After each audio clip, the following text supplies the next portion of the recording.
Hi, and welcome to Surviving Pandemic Quarantine.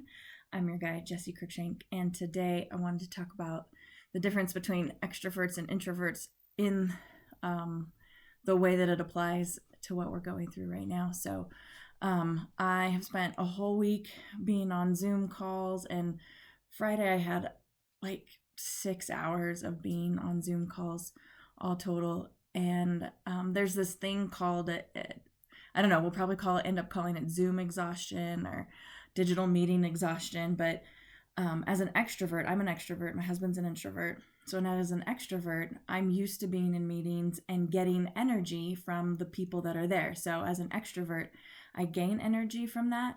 My husband, as an introvert, loses energy from that, but I gain energy from that.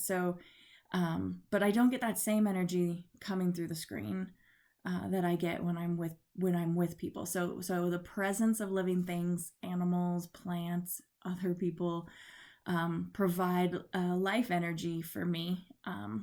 But through the screen, I have to kind of work harder to draw out that energy, work harder to give that energy.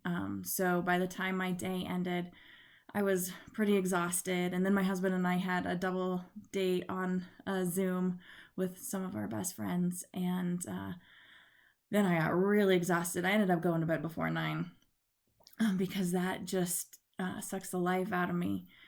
Well, for my husband, it's not as bad.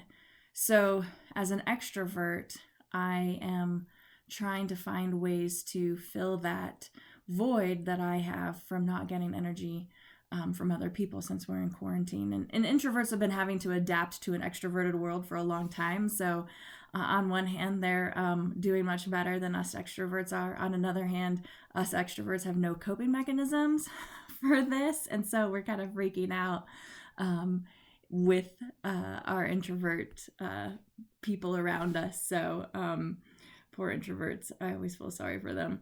But I'm spending more time outside trying to spend more time with my dog and just asking my husband to, in his introvertedness, to pursue me a little bit and asking me questions and drawing things out of me and helping me find language for my emotions, because I can feel the stress building inside me. So I'm increasing the things I know that help me, but I can still feel that tension and that stress starting to build in my body.